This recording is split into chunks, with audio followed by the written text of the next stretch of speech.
ஓம் சாந்தி. 5/10/2024 காலை முரளி. ஓம் சாந்தி. பாப்தாதா மதுபன். பாபா என்ன சொல்றாருன்னா, இனிமையான குழந்தைகளே, பாபா குழந்தைகளாக உங்களை துக்கதாமத்தை சந்நியாசம் செய்விக்க வந்துள்ளார்னு பாபா சொல்றாரு. இதுதான் எல்லையற்ற சந்நியாசமாகும் அப்படின்ட்டு பாபா சொல்றாரு. பாபா நம்மள இந்த துக்கதாமத்தை தான் சந்நியாசம் பண்ண சொல்றாரு. இப்ப நம்ம இருக்கிறது ஒன்றும் சுகதாமம் கிடையாது. துக்கம் அவ்வளவு ஒரு பிரச்சனைகள், கொஞ்ச நேரம் கூட நம்ம சுகமா இருக்க முடியல. அந்த மாதிரி ஒரு துக்கதாமத்தை தான் பாபா நம்மள சந்நியாசம் செய்விக்கிறதுக்காக வந்திருக்கிறாரு. அதுவும் இந்த சந்நியாசம் எப்படின்னா எல்லையற்ற சந்நியாசம். அதாவது நம்ம எப்படின்னா எல்லாத்துல இருந்து விடுபட்ட நிலை. இந்த துக்கதாமத்துல எதுவும் என்னது கிடையாது, இந்த தேகம் உட்பட எதுவுமே என்னது இல்லை அப்படின்னுட்டு எல்லாத்தையுமே நம்ம சந்நியாசம் பண்றோம். அதான் பாபா சொல்றாரு, இதுதான் எல்லையற்ற சந்நியாசம் அப்படின்றாரு. கேள்வி அந்த சன்னியாசிகளின் சந்நியாசம் மற்றும் உங்களுடைய சந்நியாசத்திற்கு உள்ள முக்கிய வித்தியாசம் என்ன அப்படின்ட்டு பாபா கேக்குறாரு. பதில் என்னன்னா சொல்றாரு பாபா, அந்த சன்னியாசிகள் என்ன பண்றாங்கன்னா வீடு வாசலை விட்டுட்டு காட்டுக்கு போயிடுறாங்க. எல்லாத்தையும் விட்டுட்டு அவங்க தனியா போயிடுறாங்க. தனியா போய் என்ன பண்றாங்க, இறைவனை நினைக்கிறாங்க. அதுவும் அவங்க அந்த பரந்தாம வீட்டை தான் இறைவன் நினைச்சிட்டு இருக்காங்க. ஆனால் நீங்கள் வீடு வாசலை விட்டு விட்டு காட்டிற்கு செல்வதில்லை. நீங்க அப்படி கிடையாது, யாருமே விடல. ஆனா இங்கே இருக்கிறீங்க. தேகம், அதாவது உடல், மனம், பொருள் எல்லாத்தையும் நீங்க இங்க இருந்தே என்ன பண்ணிடுறீங்க அப்படின்னா பாபாக்கு சமர்ப்பணம் பண்ணிட்டு அதுக்கப்புறம் நீங்க என்ன பண்றீங்க, அந்த எல்லையற்ற சன்னியாசம் பண்றீங்கன்னு பாபா சொல்றாரு. இங்கே இருந்து எல்லாத்துல இருந்து விலகி இருக்கிறோம் நம்ம. அதுதான் பாபா சொல்றாரு. வீட்டில் இருந்து கொண்டே முழு உலகத்தையும் முட்கள் நிறைந்த காடாக புரிஞ்சுக்கிறீங்க. வீட்டுலதான் இருக்கீங்க, உங்களுடைய கடமைகளை எல்லாத்தையுமே நீங்க செய்யறீங்க. ஆனா புரிஞ்சுக்கிட்டீங்க இந்த முழு உலகம் முட்கள் நிறைந்த காடு. நீங்கள் புத்தியின் மூலம் என்ன பண்றீங்கன்னா முழு உலகத்தையும் சன்னியாசம் செய்யறீங்கன்னு பாபா சொல்றாரு. உங்க புத்தி மூலம் இதுல இருந்து விலகிடுறீங்க அப்படின்ட்டு பாபா சொல்றாரு. ஒரு பாபா நிலையில இருக்கீங்க அப்படின்றாரு. ஓம் சாந்தி. ஆன்மீக தந்தை ஆன்மீக குழந்தைகளுக்கு தினம் தினம் புரிய வைக்கிறாரு. பாபா டெய்லி நம்மளுக்கு புரிய வைக்கிறாரு. டெய்லியும் சொல்றாரு, நான் ஆத்மா, நம்மளோட சுய தர்மம், சாந்தின்றத டெய்லி நம்மளுக்கு சொல்றாரு. ஏனென்றால் அரை கல்பமா எதுவும் புரியாதவர்களா இருந்தீங்க அல்லவான்னு பாபா கேக்குறாரு. நீங்க அரை கல்பம் என்ன ஆயிட்டீங்க, தேக அபிமானத்துல வாழ்ந்துட்டு இருந்தீங்க. அதனால உங்களை விட்டு ஆத்மா நீங்க ஒரு நாள் சொன்னா அது உடனே ஏத்துக்க மாட்டேங்குது. அந்த மனம் திரும்ப திரும்ப அந்த பழசுலே போகுது. அதனால பாபா தினம் தினம் புரிய வைக்க வேண்டி உள்ளதுன்றாரு. முதலில் மனிதர்களுக்கு அமைதி வேண்டும். இப்போ உங்களுக்கு என்ன வேணும், பாபா நம்மளுக்கு கேட்டா என்ன வேணும், அமைதியா இருக்கணும், நிம்மதியா இருக்கணும். அதே மனம் அமைதியா அந்த குஷியா இருக்கணும்னு நினைக்கிறோம் இல்லையா, அதான் பாபா சொல்றாரு. முதல்ல மனிதர்களுக்கு கேட்டா என்ன வேணும், அவங்களுக்கு அமைதியா இருந்தா போதும் தான் நினைக்கிறாங்க. உண்மையில் ஆத்மாக்கள் அனைத்தும் சாந்தி தாமத்தில் இருக்கக்கூடியவர்கள் ஆகும். ஆனா ஆத்மாக்கள்லாம் அவங்க எங்க இருந்தாங்க, எல்லாம் சாந்தி தாமத்துல இருக்கணும். பரந்தாமத்துல சாந்தி தாமத்துல அமைதியா அங்க இருக்க வேண்டியவங்க. பாபா எப்போது அமைதி கடலா இருக்காரு. பாபா எப்போதுமே எப்படி இருக்காரு, அமைதி கடலா தான் இருக்காரு. இப்போது நீங்கள் அமைதியின் ஆஸ்தியை அடைந்து கொண்டிருக்கிறீங்க. நீங்க ஆத்மாக்கள் இப்பதான் என்ன பண்றீங்க, அமைதியோட ஆஸ்திய அடைஞ்சுக்கிட்டே இருக்கீங்க. பாபா நினைக்க நினைக்க அந்த அமைதியின் ஆஸ்தி கிடைச்சிட்டு இருக்கு. அமைதியின் தேவா அப்படிலாம் சொல்றாங்க இல்லையா. அதாவது எங்களை இந்த உலகத்துல இருந்து எங்களுடைய வீடாகிய சாந்தி தாமத்திற்கு அழைத்து செல்லுங்கன்னு யார கூப்பிடுறோம், அந்த அமைதி தேவா யாருன்னா நம்மளுடைய அப்பா தான். அதாவது அமைதியின் ஆஸ்தியை கொடுங்கள் என்பதாகும். எங்களை சாந்தி தாமத்தை கூட்டு போனா என்ன அர்த்தம், அமைதியின் ஆஸ்தியை கொடுங்க, எங்களுக்கு அமைதி வேணும் அப்படின்னு நம்ம கேட்கிறோம். தேவதைகளுக்கு முன்னால் அல்லது சிவபாபாவுக்கு முன்னால் சென்று அமைதியை கொடுங்கன்னு சொல்றாங்க. போய் நம்ம மனிதர்கள் என்ன பண்றாங்க, பக்தியில என்ன பண்றாங்க, இந்த மாதிரிதான் சிவபாபா தேவதைகளுக்கு முன்னாடி போய் எனக்கு அமைதி வேணும் அப்படின்னு கேக்குறாங்க. ஏனென்றால் சிவபாபா அமைதியின் கடலா இருக்கிறாரு. ஏன்னா பாபா சாதாரணமாவே அமைதி கடலா இருக்கிறாரு. அப்ப அவர்கிட்ட போய் நம்ம அதை கேட்கிறோம். இப்போது நீங்கள் சிவபாபாவிடமிருந்து அமைதியின் ஆஸ்தியை அடைந்து கொண்டிருக்கிறீர்கள். ஆனா இப்ப நீங்க என்ன பண்றீங்கன்னா பாபா தெரிஞ்சுக்கிட்டீங்க, அதனால பாபா கிட்ட இருந்து அந்த அமைதியின் ஆஸ்தியை நீங்க அடைஞ்சிட்டு இருக்கீங்க. பாபாவை நினைவு செய்து செய்து நீங்கள் கண்டிப்பாக சாந்தி தாமம் செல்ல வேண்டும். அப்ப பாபாவை நம்ம நினைவு செய்து செய்து நம்மளும் பாபா கிட்ட இருந்து அமைதியின் ஆஸ்தியை வாங்கி வாங்கி நம்ம என்ன போகணும், கண்டிப்பா எங்க போகணும், சாந்தி தாமத்துக்கு நம்ம வீட்டுக்கு போகணும். நினைவு செய்யவில்லை என்றாலும் கண்டிப்பா செல்வீர்கள். பாபா சொல்றாரு, நீங்க நினைவே செயலினாலும் என்ன ஆக போகுது, இப்ப கண்டிப்பா எல்லாரும் போய் தான் ஆகணும், எல்லாரும் வீடு திரும்ப வேண்டிய நேரம் வந்துடுச்சு அப்படின்றாரு. தலையில் இருக்கும் பாவங்களின் சுமை இறக்கப்பட வேண்டும். அப்ப எல்லா ஆத்மாக்கள் எல்லாரும் நிறைய பாவங்களின் சுமையை வச்சிருக்கோம். அதை கண்டிப்பா நம்ம என்ன பண்ணணும், சுமையை இறக்கணும். அதுக்காக தான் நீங்க இப்ப என்ன பண்றீங்க, நினைவு செய்யறீங்கன்னு பாபா சொல்றாரு. அமைதியும் சுகமும் ஒரு பாபாவிட தான் கிடைக்குது. அமைதியும் வேணும், சுகமும் வேணும்னா அதெல்லாம் ஒரு பாபாட்ட தான் கிடைக்கும், வேற யார்ட்டையும் கிடைக்காது. எந்த மனிதர்கள்ட்ட இதெல்லாம் இல்ல. ஏனென்றால் அவர் சுகம் மற்றும் அமைதியின் கடலா இருக்காரு. பாபா தான் சுக கடல், பாபா தான் அமைதி கடலா இருக்காரு. அவைதான் முக்கியமானது, நமக்கு தேவையானதே அதுதான். அமைதியை முக்தி என்றும் சொல்லப்படுகிறது. பிறகு ஜீவன் முக்தியை ஜீவன் பந்தனமும் பாபா சொல்றாரு. நம்ம வந்து அமைதியை தான் நம்ம என்ன சொல்றோம், முக்தி. எல்லாருமே முக்தி வேணும் வேணும்னு கேட்டுட்டு இருக்காங்க உலகத்துல இருக்கவங்க. அப்ப அதுதான் என்னது, அமைதிதான் அந்த முக்தி அப்படின்றாரு. பிறகு ஜீவன் முக்தி மற்றும் ஜீவன் பந்தனமும் இருக்குதுன்னு பாபா சொல்றாரு. அப்ப இதுக்கப்புறம் அமைதிக்கு அப்புறம் என்ன இருக்கு உங்களுக்குன்னா, ஜீவன் முக்தி இருக்குது. அதுக்கப்புறம் என்ன இருக்குங்க, ஜீவன் பந்தனமும் இருக்குது. அப்ப ஜீவன் முக்தி நம்மளுக்கு எங்க கிடைக்கும் அப்படின்னா, நம்ம சத்தியுகத்துக்கு போயிட்டு அங்க ஜீவன் முக்தியில வாழ்வோம். அதாவது நம்ம அங்க தேவதைகளா வாழ்ந்துட்டு இருந்தாலும் அந்த முக்தி அடைந்த நிலையில வாழ்ந்துட்டு இருப்போம். அப்புறம் நம்ம இப்ப என்ன ஆயிடுறோம், ஜீவன் பந்தனத்துல வந்துடுறோம். இப்ப எல்லாருமே பந்தனத்துல சிக்கின்னு இருக்கோம். இப்போது நீங்கள் ஜீவன் பந்தனத்துல ஜீவன் முக்தியை அடைந்துட்டு இருக்கீங்க. ஆனா இப்ப என்ன ஆச்சு அப்படின்னு பார்த்தா, ஜீவன் பந்தனத்துலதான் இருக்கிறோம், இருந்துகிட்டு நம்ம ஜீவன் முக்தியை அடைஞ்சிட்டு இருக்கோம். சத்தியுகத்துல எந்த பந்தனமும் இருப்பதில்லை. அங்க எல்லாம் ஆத்மா அபிமானியா வாழ்வாங்க. சரீரம் விட்டாலும் யாரும் கவலைப்பட மாட்டாங்க. சரீரம் விடுறவங்களும் கவலைப்பட மாட்டாங்கன்னா, இன்னொரு அம்மாவுடைய வயித்துல போய் பிறக்க போறேன், அந்த ஒரு ராஜ்யத்துல பிறக்க போறேன் அப்படின்ட்டு அவங்க சந்தோஷமா இங்க இருந்து போயிடுவாங்க. அதான் ஒரு பாபா முரளியில சொல்லியிருந்தாரு, நீங்க இங்க இருந்து போகும்போது அந்த ஆத்மா வந்து ஒரு மின்னல் மாதிரி தெரியும் அப்படின்ட்டு சொன்னாரு. இந்த ஒரு சரீரத்துல இருந்து இன்னொரு சரீரத்துக்கு போகும்போது மின்னல் மாதிரி அது உள்ள போவீங்க அப்படின்ட்டு பாபா சொல்லியிருக்காரு. ஆத்மாவே அவ்வளவு ஒரு சக்தியா இருக்கும் அப்படின்றத அந்த முரளியில சொன்னாரு. சகஜ ஜீவன் முக்தி மற்றும் அல்லது சகஜ கதி சத்கதி என்று பாடப்படுகிறது. சோ இப்படி எல்லாம் பாட்டு இருக்குதான். ஜீவன் முக்திக்கு சகஜமா ஜீவன் முக்தி, அந்த மாதிரி சகஜமா கதி சத்கதி எல்லாம் இந்த மாதிரி பாடப்பட்டு இருக்கிறதுன்னா, அப்பனா எது அந்த சகஜம்? இப்போது இரண்டினுடைய அர்த்தத்தையும் குழந்தைகளாக நீங்கள் புரிந்துள்ளீர்கள். அப்ப நமக்கு இப்பதான் புரியுது, சகஜமா எப்படி கதி சத்கதி அடையிறது அப்படின்னு நம்ம இப்ப புரிஞ்சுக்கிட்டோம். ஏன்னா பாபா வந்து நம்மள என்ன சொல்றாருன்னா, எந்த காரியங்களை வேணா செய்யுங்க, ஆனா உங்களை ஆத்மா நினைச்சுக்கிட்டு காரியங்களை செய்யுங்க, அவ்வளவுதான் சகஜம்ன்றாரு. நீங்க ரொம்ப கஷ்டப்படாதீங்க, குழந்தைங்க கஷ்டப்பட்டா எனக்கு பிடிக்கல அப்படின்ட்டு பாபா சொல்றாரு. அப்ப சகஜமா நான் ஆத்மா, நான் இந்த காரியங்களை செஞ்சுட்டு இருக்கேன், நான் ஆத்மா, நான் வந்து நான் அழிவற்றவன், என்னை யாராலும் அழிக்க முடியாது, எனக்கு அழிவே கிடையாது, நான் இந்த நாடகத்துல நடிச்சுட்டு இருக்கேன், அப்படிதான் வந்து சத்தியுகத்துல வாழ்ந்துட்டு இருக்காங்க. அப்ப ஆனா அவங்களுக்கு ஆத்மா மட்டும் ஆத்மா அபிமானியா இருப்பாங்க. ஆனா பரமாத்மா பத்தி அவங்களுக்கு அப்ப தெரியாது. ஆனா நமக்கு இப்ப நம்ம ஆத்மானும் தெரியுது, தந்தை யாருன்னு தெரியுது, இந்த உலக ரகசியங்கள் முழுசும் தெரியுது, இந்த கல்பத்தோட ரகசியம். அதான் பாபா சொல்றாரு, இந்த அர்த்தத்தை நீங்க புரிஞ்சுக்கிட்டீங்க, எப்படி சகஜமா இதெல்லாம் அடையிறதுன்னு சொல்றாரு. சாந்தி தாமத்தை கதி என்று சொல்லப்படுகிறது. அப்ப கதின்றது என்னன்னா, நம்ம சாந்தி தாமத்துக்கு போறோம், எல்லா ஆத்மாக்களும் அங்க போயிடுவோம், அததான் கதின்னு சொல்றோம். அப்ப சுகதாமத்தை தான் என்னன்னு சொல்றோம்னா சத்கதின்னு சொல்றோம். அப்ப அங்க வந்து கொஞ்சம் பேர் தான் வருவாங்க. இப்ப சுகதாமத்தை அடையிறவங்க நம்மளுக்கு சத்தியுகத்தையும் திரேதாயுகத்தையும் அடையிறவங்க தான் சத்கதி. 33 கோடி பேர் மட்டும் தான் அடைய போறாங்க. சுகதாமம், சாந்தி தாமம், பிறகு இது துக்கதாமம் பாபா சொல்றாரு. அப்ப அது சுகதாமம், சாந்தி தாமம் நம்ம எல்லாரும் போறோம் பரந்தாமத்துக்கு. அதுக்கப்புறம் இப்ப இருக்கிறது துக்கதாமம். நீங்கள் இங்க அமர்ந்திருக்கீங்க. பாபா கூறுகின்றார், குழந்தைகளே சாந்தி தாமமான வீட்டை நினைவு செய்யுங்கள். இப்ப பாபா சொல்றாரு, நீங்க இங்க இருக்கீங்க, ஆனா நம்ம வீட்டை நினைவு செய்யுங்க, சாந்தி தாமத்தை நினைவு செய்யுங்க. ஆத்மாக்களுக்கு தங்களுடைய வீடு மறந்து போய்விட்டது. ஆத்மாக்கள் இந்த உலகத்துல இருக்க எல்லாருமே ஆத்மாக்கள்ல எல்லாருமே அந்த வீட்டுல இருந்தா வந்தோம், ஆனா இங்க வந்த பிறகு எல்லாருமே மறந்துட்டோம்.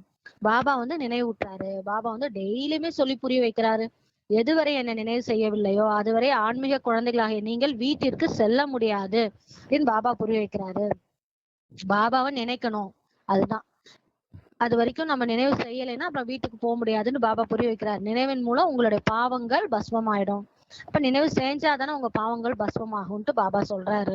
அப்ப நீங்க தூய்மையானதான் அங்க போக முடியும். இப்ப தூய்மை ஆகாதவங்க எல்லாம் என்ன பண்ணுவாங்க, தண்டனை அடைஞ்சு அவங்க வீட்டுக்கு வந்துருவாங்க, அவங்களும் தூய்மையாகி. அதான் பாபா சொல்றாரு, ஆத்மா தூய்மையாக ஆகி பிறகு தன்னுடைய வீட்டிற்கு செல்லும். அது தூய்மையான வீடு, சாந்தி தாமம் தூய்மையான வீடு. அங்க வீட்டுக்கு போகணும்னா எல்லாருமே தூய்மையா தான் போகணும். இது தூய்மையற்ற உலகம், இந்த உலகம் வந்து தூய்மையற்ற உலகம் நீங்க புரிஞ்சுக்கிட்டீங்கன்னு பாபா சொல்றாரு. ஒரு தூய்மையான மனிதன் கூட இங்க கிடையாதுன்றாரு பாபா. ஒருத்தவங்க கூட தூய்மையான மனிதன், ஏன்னா எல்லாமே விகாரங்களால பிறக்கிறவங்க தானே. இப்ப சன்னியாசிகள் தூய்மையா இருக்கிறாங்க, ஆனா அவங்களும் விகாரிகளுக்கு தான் பிறக்கிறாங்க. அதனாலதான் பாபா சொல்றாரு, இங்க தூய்மையான மனிதன் யாருமே இல்ல. தூய்மையான உலகத்தை சத்தியுகம் என்றும், தூய்மையற்ற உலகத்தை இப்ப கலியுகம் சொல்லப்படுதுன்னு பாபா சொல்றாரு. அப்ப ரொம்ப பியூரா இருக்க உலகம் வந்து சத்தியுகம் தான், அது மாதிரி ரொம்ப மோசமான உலகம் வந்து கலியுகம் தான் அப்படின்ட்டு பாபா சொல்றாரு. ராமராஜ்யம் மற்றும் ராவண ராஜ்யம் ஆகும். அப்ப 2 ராஜ்யம் இருக்கு. ராமராஜ்யம் ஒண்ணு இருந்துச்சுன்னா இன்னொன்னு வந்து ராவண ராஜ்யம். ராவண ராஜ்யத்தின் ஆரம்பத்திலிருந்து தூய்மையற்ற உலகம் ஸ்தாபனை ஆகிறது. அப்ப எப்ப தூய்மையற்ற உலகம் ஸ்தாபனை ஆகுது? ராவண ராஜ்யம் ஆரம்பத்துல இருந்து வந்துருது. இது உருவாக்கப்பட்ட விளையாட்டு அல்லவா? பாபா சொல்றாரு இது வந்து ஒரு விளையாட்டு, அது உருவாக்கப்பட்டு இருக்குது. இதை எல்லையற்ற தந்தை புரிய வைக்கிறாரு. இப்ப பாபா வந்துதான் எல்லாம் புரிய வைக்கிறாரு. இது எல்லாமே வந்து ஒரு விளையாட்டு. அவரை தான் சத்தியம் என்று சொல்லப்படுகிறது. அப்ப சத்தியம், சிவம், சுந்தரம் சொல்றோம். அப்ப அவர் தான் சத்தியமானவர், அந்த சிவன் தான் சத்தியமானவர். சத்தியமான விஷயங்களை நீங்கள் சங்கமயுகத்தில் தான் கேட்கின்றீர்கள், பிறகு நீங்கள் சத்தியுகத்திற்கு செல்வீங்க. இப்ப நம்ம இதுக்கு முன்னாடி எல்லாம் வந்து நம்ம எதுவுமே உண்மையான விஷயத்த கேட்கல. நிறைய விஷயங்கள் நம்ம பக்தியில செஞ்சோம், அப்ப எதுவுமே வந்து எல்லாமே வந்து சத்தியமற்றதுன்னு நம்மளுக்கு இப்பதான் தெரிஞ்சுது. இப்பதான் சங்கம யுகத்துல பாபா வந்து இதெல்லாம் நம்ம சொல்றாரு, நம்ம கேட்கிறோம். இப்ப நம்ம அதனாலதான் நம்ம என்ன பண்ண போறோம், சத்தியமான யுகத்துக்கு போறோம். அந்த சத்திய விஷயம் தெரிஞ்சுக்கதான் நம்ம சத்தியமான யுகத்திற்கு போக முடியுது. துவாபர யுகத்துல இருந்து ராவண ராஜ்யம் ஆரம்பமாச்சுன்னு தெரியும். ராவணன் என்றால் அசுரன் ஆவன். ராவணன்னா யாராவும்? அசுரன். அசுரன் ஒருபோதும் சத்தியத்தை பேச முடியாது இல்லையா? அப்ப ராவணன் அசுரன் ஆச்சு, அவன் எப்படி சத்தியத்தை பேசுவான்? ஆகையினால் மாயை பொய்யானது. அப்ப மாயா, இந்த ராவணன், சத்தியத்தை பேசாதவங்க, இதெல்லாம் பொய் தானே. அதப்ப அந்த இடத்துலதான் நம்ம இருக்கிறோம். அப்ப இந்த சரீரமும் பொய்யானது சொல்லப்படுகிறது. சரீரமும் உண்மை கிடையாது இல்லையா? அது நமக்கு நிரந்தரமா இல்ல, அழியக்கூடியது. அப்ப அதுவும் பொய் தானே. ஆத்மாவும் பொய்யானதாக இருக்கிறது என்றால் சரீரமும் பொய்யானதாக இருக்கிறது. ஏன்னா ஆத்மா இப்ப என்ன ஆயிடுச்சு? தூய்மையா இல்ல, தூய்மையற்றதா ஆயிடுச்சு. அதுக்கு ஏத்த மாதிரி நம்ம சரீரமும் இப்ப பொய்யா ஆயிடுச்சுன்றாரு. ஆத்மாவில் சமஸ்காரம் நிரம்புகிறது அல்லவா? பாபா அதை புரிய வைக்கிறாரு. ஏன்னா ஆத்மாவில சமஸ்காரம் இருக்கு, அந்த சுபாவம் சமஸ்காரம், அந்த சமஸ்காரம் நிரம்புது இல்லையா? நம்ம என்ன மாதிரி நம்மளோட ஆக்டிங் இருக்குதோ அதுக்கு தகுந்த மாதிரி சம்ஸ்காரம் நிரம்புது. 4 உலோகங்கள் இருக்கின்றன அல்லவா? பாபா சொல்றாரு உங்களுக்கு முக்கியமான உலோகங்கள் என்னென்ன இருக்குது? தங்கம், வெள்ளி, தாமிரம், இரும்பு, அனைத்து அழுக்குகளும் நீங்கி விடுகிறது. மற்றபடி இந்த யோக பலத்தின் மூலம் நீங்கள் உண்மையான தங்கமாக ஆகிறீங்க. இப்போ இந்த 4 உலோகங்கள் இருக்குதுன்னு சொல்றாரு பாபா. இப்ப வந்து அனைத்து அழுக்குகளும் நீங்கிடுது. எது மூலம்னா இந்த யோக பலத்தின் மூலம் தான். அப்ப இந்த யோக பலத்தின் மூலம் நீங்க இப்ப என்னவாயிறீங்கன்னா இந்த உண்மையான தங்கமா மாறுறீங்க. நீங்கள் சத்தியுகத்தில் இருக்கும் போது உண்மையான தங்கமா தான் இருக்கிறீர்கள். அப்ப சத்தியுகத்துல நம்ம உண்மையான தங்கமா இருக்கிறோம் அங்க. பிறகு வெள்ளி சேரும் போது சந்திர வம்சத்தவர் என்று சொல்லப்படுகிறது. அப்புறம் அடுத்தது வெள்ளி யுகம். அப்ப வெள்ளி சேரும் போது நம்ம என்ன ஆயிடுறோம்? இப்ப சூரிய வம்சத்துல இருந்து இப்ப சந்திர வம்சத்தவரும் சொல்றாங்க, சொல்லப்படுகிறது. பிறகு தாமிரத்தினுடைய இரும்பினுடைய கலப்பு ஏற்படுகிறது. அப்ப வெள்ளிதான் இருந்துச்சுன்னு பார்த்தா அதுக்கப்புறம் என்ன? அது காப்பர், தாமிரம் சேருது, இரும்பு, இந்த கலப்பு எல்லாம் ஏற்படுது. அந்த தங்கத்துல இவ்வளவு கலப்பு ஏற்பட்டிருக்கு. துவாபர கலியுகத்தில் பிறகு யோகத்தின் மூலம் உங்கள் மீது பணிந்த வெள்ளி, தாமரை, இரும்பினுடைய கலப்பு நீங்கி விடுகிறதுன்னு பாபா சொல்றாரு. இப்ப தங்கத்துல என்னெல்லாம் படிஞ்சுச்சோ அது இப்பதான் நம்ம இந்த கலியுகத்துல வந்து துவாபர கலியுகத்துலதான் இப்ப வந்து என்ன பண்றோம், யோகத்தின் மூலம் தான் நம்ம என்ன பண்றோம்னா அந்த எல்லாத்தையுமே வெள்ளி, தாமிரம், இரும்பு எல்லா கலப்பையும் நீக்கிறோம் நம்ம. அப்பதான் நீங்குதுன்னு பாபா சொல்றாரு. முதலில் ஆத்மாக்களாகிய நீங்கள் அனைவரும் சாந்தி தாமத்துல இருக்கீங்க. நீங்க முதல்ல எங்க இருந்தீங்க? எல்லாரும் நம்ம வீடு எங்கன்னு பாபா சொல்றாரு, நாங்க சாந்தி தாமத்துல தான் இருந்தீங்க. பிறகு முதல்ல எங்க வரீங்க? சத்தியுகத்துல வரீங்க. எனவே அதனை கோல்டன் ஏஜ்ன்னு சொல்லப்படுது. அப்ப முதல் வர இடம் கோல்டன் ஏஜ். நீங்கள் உண்மையான தங்கம் ஆவீர்கள். பாபா சொல்ற நீங்க யார் தெரியுமா அப்படின்னு பாபா நம்மள கேக்குறாரு. நீங்க உண்மையான தங்கமே நீங்க தான்றாரு பாபா. யோகா பலத்தின் மூலம் அனைத்து கலப்பங்களும் நீங்கி மீதம் உண்மையான தங்கம் கிடைக்குது. அப்ப இந்த யோக அக்னியில நம்ம என்ன பண்றோம்? நம்ம ஆத்மால பாபா நினைக்க அவரோட யோக அக்னியில நம்ம ஆத்மால இருக்க எல்லா கலப்புகளும் நீங்கி நம்ம அந்த உண்மையான தங்கமா அப்படி ஜொலிக்க ஆரம்பிக்கிறோம். சாந்தி தாமத்தை கோல்டன் ஏஜ் என்று சொல்லப்படுவதில்லை. ஆனா பாபா என்ன சொல்றாருன்னா நம்ம வீடு சாந்தி தாமம் இருக்குல்ல, அதை எப்படி கோல்டன் ஏஜ் சொல்ல முடியும்? அங்க எல்லாரும் என்ன பண்றோம்? அமைதியா, அங்க நடிப்பே கிடையாது, நமக்கு அமைதி தான், அங்க முக்தி தான் நம்மளுக்கு கிடைக்குது. அதனால அதை வந்து கோல்டன் ஏஜ் எல்லாம் சொல்ல முடியாது. ஏன்னா சுகம், கோல்டன் ஏஜ்ன்றதுனா அங்க சுகமா இருக்க போறோம். இப்ப பாபா சொல்றாரு golden age, silver age, copper age என்று இங்கதான் இந்த உலகத்துல வந்தாதான் சொல்லப்படுது அப்படின்ட்டு பாபா சொல்றாரு. சாந்தி தாமத்தில் அமைதி இருக்கிறது பாபா சொல்றார். ஆத்மா சரீரத்தை எடுக்கும் போது கோல்டன் ஏஜ் என்று சொல்லப்படுகிறது. அப்ப இந்த கோல்டன் ஏஜ் எப்ப சொல்றோம்னா அது சரீரத்தை எடுக்கும் போதுதான், வெறும் ஆத்மாவா அங்க இருக்குதுன்னு பாபா சொல்றாரு பரந்தாமத்துல. பிறகு உலகமே தங்க யுகமா ஆகிவிடுகிறது. நம்ம சரீரம் எடுக்கும் போது நம்ம இந்த உலகம் என்ன ஆயிடுது? டோட்டலா அப்படியே தங்க யுகமா மாறிடுது. சதோ பிரதான 5 தத்துவங்களின் மூலம் சரீரம் உருவாகின்றது. அப்ப அந்த தங்க யுகத்துல வந்து சதோ பிரதானமான தத்துவங்கள் 5 தத்துவங்களும் சதோ பிரதானமா இருக்குது. அதுல அந்த சரீரம் உருவாகுது. ஆத்மா சதோ பிரதானமாக இருக்கும் போது சரீரமும் சதோ பிரதானமா இருக்குது. அதான் பாபா சொல்றாரு. அப்ப நீங்க என்ன ஆயிடுறீங்க, யோக பலத்தின் மூலம் சதோ பிரதானமா ஆகுறீங்க. அப்ப நீங்க என்ன ஆகுறீங்கன்னா, அந்த சரீரம் எடுக்கும் போது உங்க சரீரம் சதோ பிரதானமா இருக்குது. பிறகு கடைசியில் அயன் ஏஜ் சரீரம் கிடைக்குது அப்படின்னு பாபா சொல்றாரு. இப்ப கடைசியா வந்துட்டீங்க, நீங்க ஆத்மா, நீங்களும் எப்படி ஆயிட்டீங்க, கருப்பாயிட்டீங்க. உங்க சரீரமும் இப்ப அயனேஜ் சரீரம் தான் கிடைக்குது. ஏனென்றால் ஆத்மாவில் கலப்படம் சேருது. ஆத்மால நிறைய கலப்படம் வந்துச்சு. ராவண ராஜ்யத்துல 5 விகாரங்கள் நிறைஞ்சிருச்சு. எனவே கோல்டன் ஏஜ் சில்வர் ஏஜ் என்று இந்த உலகத்தை சொல்லப்படுகிறதுன்னு பாபா சொல்றாரு. அதனால்தான் கோல்டன் ஏஜ் சில்வர் ஏஜ்ன்ட்டு இந்த உலகத்துல இப்ப நம்ம இருக்கிற இந்த உலகத்தை தான் சொல்லப்படுது பாபா சொல்றாரு. எனவே குழந்தைகள் இப்போது என்ன செய்யணும், முதலில் சாந்தி தாமத்திற்கு போகணும். அப்படின்னா என்ன செய்யணும், ஆகையினால் பாபாவே நினைவு செய்யணும். பாபா நினைச்சாதான் நம்ம அங்க போக முடியும். அப்போதான் நம்ம என்ன பண்ண முடியும், தமோ பிரதானத்துல இருந்து சதோ பிரதானமா ஆவீங்கன்ட்டு பாபா சொல்றாரு.